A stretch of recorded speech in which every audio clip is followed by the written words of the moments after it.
Well, welcome back everybody, and today we are going to be finishing up chapter 20 as we take a look at some more histograms and pie charts and indexes that deal with descriptive statistics. So let's go ahead and get started today. Okay everyone, welcome back, and we're going to finish up with chapter 20 today, which is dealing with descriptive statistics. Now, if you remember from yesterday, what I had told you was that descriptive statistics really just give us some way of analyzing what we've collected. Now, descriptive statistics, they don't make inferences, they don't predict, they don't suggest. All they do is report the data as it is collected. And that's pretty much all it is. But now, in order for those numbers to mean something, for those research results to mean something, we need to put it into something that's meaningful that we can see, so that we can take the data and then from the data make our inferences and so forth. The data doesn't do that. It doesn't say what is or what isn't. It just tells you these are the results of what the people have been saying or how they responded. Now, the process of doing all of that is what we call data transformation, and that's the process of changing the data from their original form to a format suitable for performing a data analysis addressing research objectives. Now, yesterday we saw something similar to this, a histogram, and we saw where there was a normal distribution. Well, with this type of setup, we have what's called a bimodal distribution. Not every result that you're going to have once you've tabulated all of the data, not all of it is going to follow under a nice, neat bell curve. Sometimes you're going to have equal responses that are spaced out throughout this curve, and that's what we call a bimodal distribution. As you see here, there is a 125 and 125 along this curve. So what does this mean? Well, if you take a look on page 492, and hopefully you're keeping up with your reading, there is a survey, it looks like a Likert survey, that asks the question, I am satisfied with my college experience in this university. And then, as you can see, strongly agree, disagree, neutral agree, and strongly agree.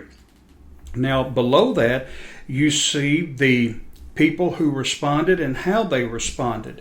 110 strongly disagreed, 30 disagreed, 15 were neutral, 35 agreed, and then 210 strongly agreed. Now, look at the extremes of this Likert scale. You have 110 who strongly disagree and 210 who strongly agree. So we have both extremes of this bell curve that are disproportionately larger than what we see towards the middle, who disagrees, neutral, and agree. Now, if you notice down here, since the vast majority of respondents, which would be 80%, and how did they come up with that? Well, they took the low 110 strongly disagree and added the 210 who strongly agree, both ends of the bell curve that were the most profound, and divided it by the total number of respondents, which they would take the 110, 210, the 30, 15, and 35, and that would come up with 400. So they divided it by that, and it comes up to 80%. So 80% of those who responded really are divided. They either strongly disagree or they strongly agree.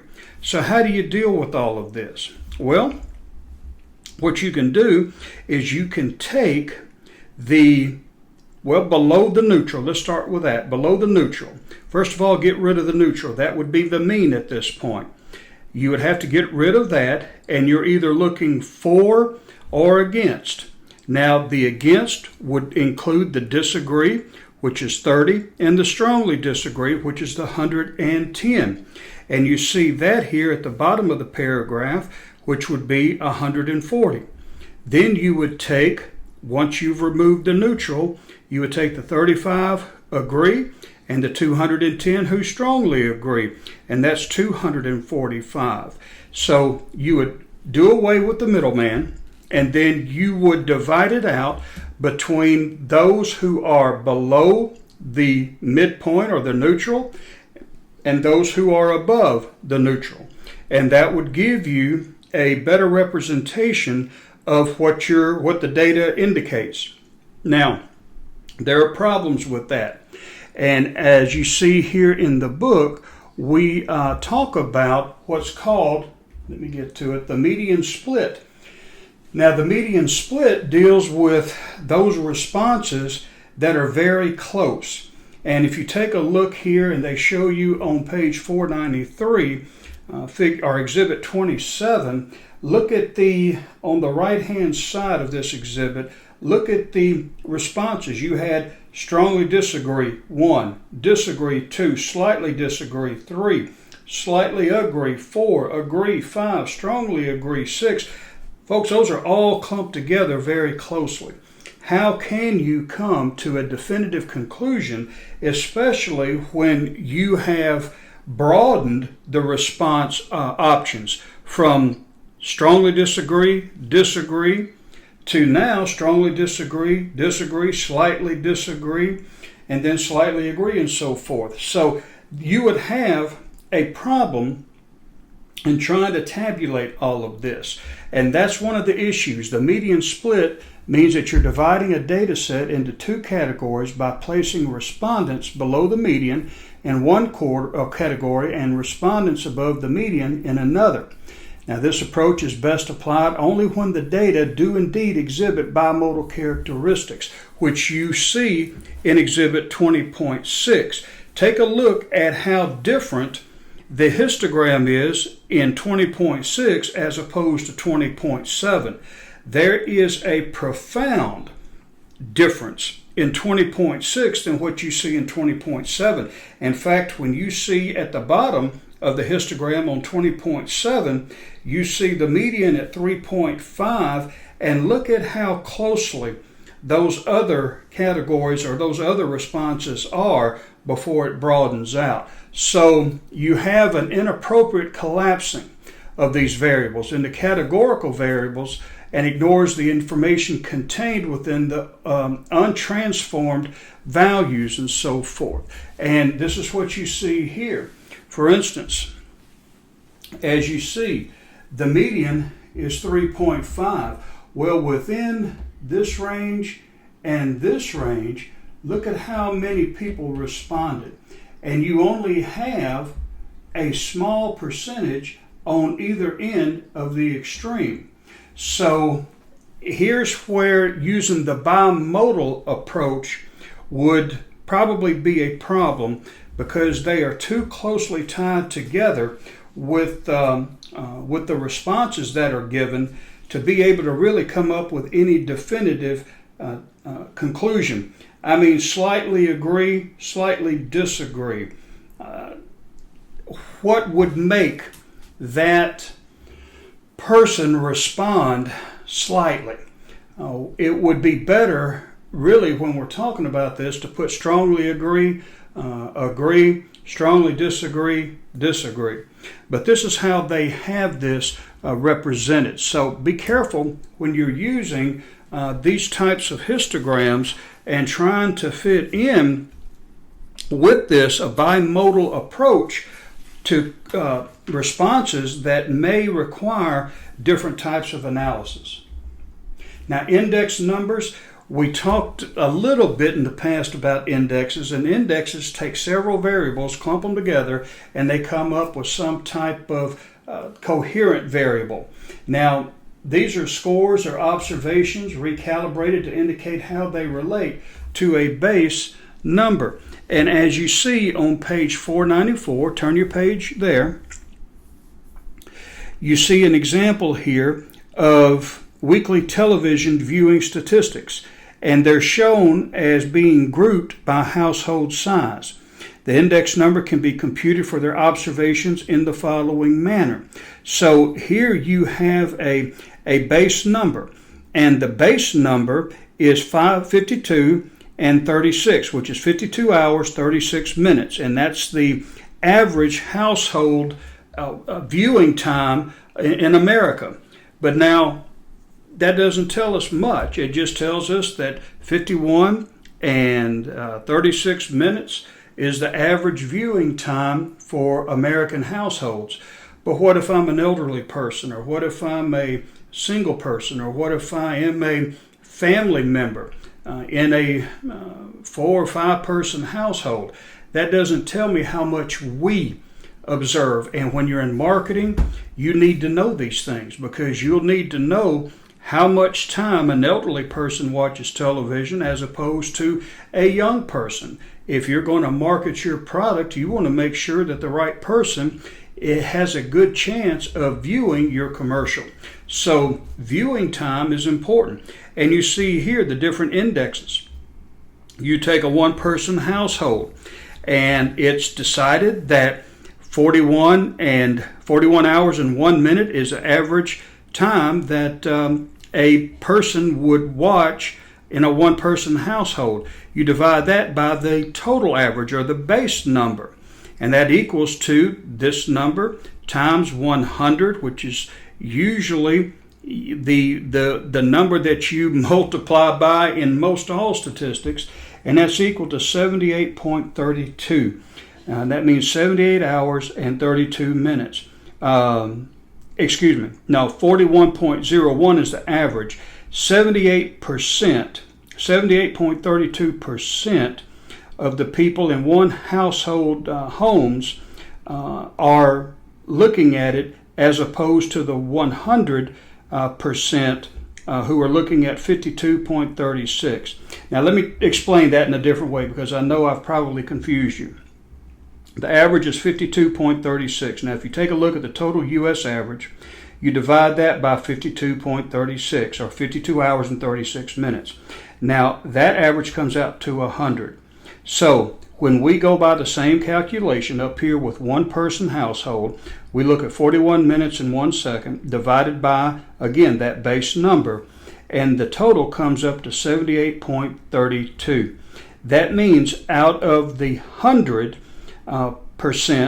of the total U.S. average, 78% and 0.32 is being viewed by one-person households. So one-person households look at television out of the average 78%, and I'll just cut it off at 78%, 0.32.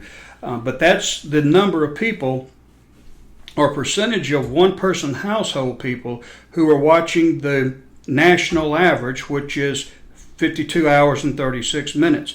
For a two-person household, out of that 100 of the U.S. average, two-person households reach 90%, really 91 if you round it up, because they view it 47 hours and 58 minutes a week, and then you go on from there and there and there. So these are indexes. These are just different ways that you can take a look at it, and the little purple box tells you the household size. You have 41 hours and 1 minute, and two people, 47 hours and 58 minutes, and it's proportionate to the 52 hours and 36 minutes of the average U.S. household. So that's a percentage of that 52.36 hours that they're looking at it. Now, rank order is very simple, and you see that on page 495. You're just ranking in order of preference. And you see here on the bottom, Exhibit 20.9, the executives who are given a choice of where they would like to, I believe, have a conference. And you see executive number 1, 2, 3, 4, rank Hawaii, Paris, Greece, Hong Kong in order. So, and then you just go down the column and take a look at who wants to go where and who has the most preferences for one place. And then you would decide from there. But ranking data can be summarized by performing a data transformation. That's what you see here. And the data transformation involved multiplying the frequency by the ranking score for each choice, resulting in a new scale. And what you see here from page 495 at the bottom, you see them multiplying Hawaii 3 times 1, 5 times 2, Paris 3 times 1, 1 times 2, and then over here you can transfer it to preference rankings. And we see here that destination, the first would be Hawaii, Paris, Greece, Hong Kong, and then you would see the second would be 5 for Hawaii, Paris, Greece, Hong Kong, and then you see third and fourth rankings and so forth. So that's how you would do the rank orders. Pie charts, again, if you are familiar with them, they can tell you a lot of information, not only with tabulation, but with also cross-tabulation. Look at the pie charts here.